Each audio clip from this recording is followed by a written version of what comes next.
Hello. I wanted to share with you a fun, easy AAC game that you can do virtually during your teletherapy sessions.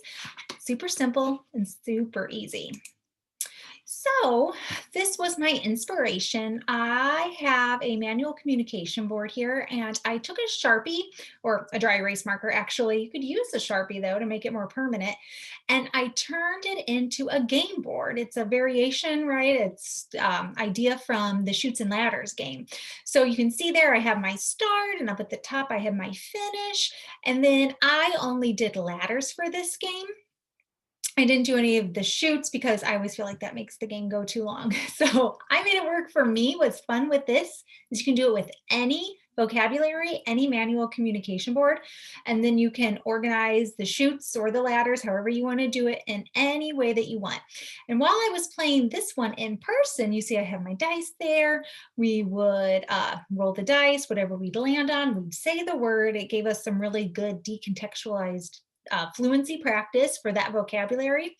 I thought that this would also be a fun way to work in different AAC fun stuff during telesessions. So I want to show you how I did that.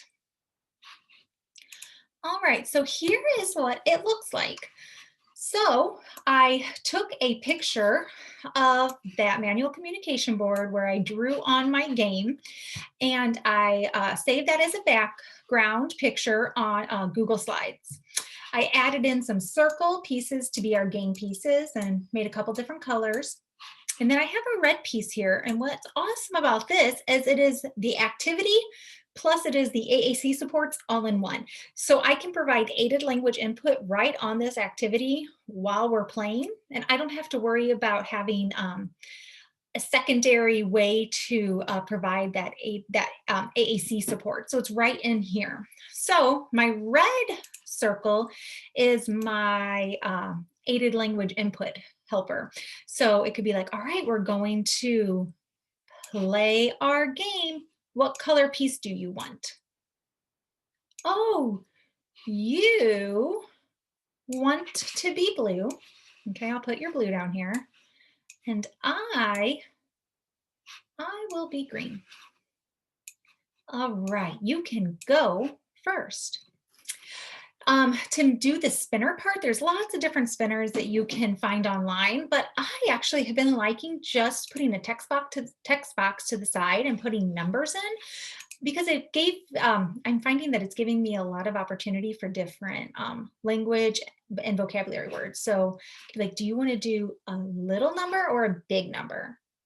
Do you want to do number 2 or a different number? Do you want to do a number before 3 or after 3? So I've been enjoying just doing numbers right there, and it keeps it simple for me then too. So I thought I would show you how I made this in case you really like this idea. All right, so I have a blank slide. Obviously, what you'll need is to do this on a manual communication board and then take a picture. I found that to be easiest. So I'm going to now set it as the background. I want it to be a background picture so that I am not accidentally moving that when I'm moving around all my little pieces. So I'm going to browse on my desktop for my picture. Where is it? It's down here. There it is. I'm going to open that and then hit done. So now it's my background and I can't move it. So now I want to insert some shapes. So I'm going to do some circles here. And I'm just going to eyeball it to be about the size of one of the squares. All right, so I did that. You can see it's filled in my circle, but I want that to be clear so that transparent. So the object behind it is there.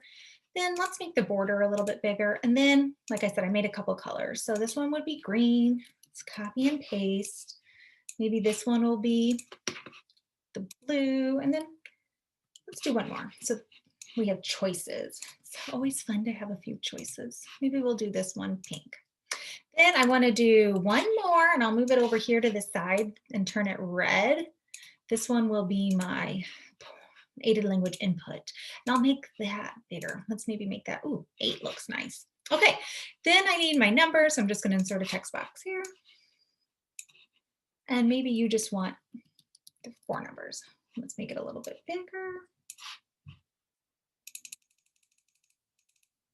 All right, and that's it.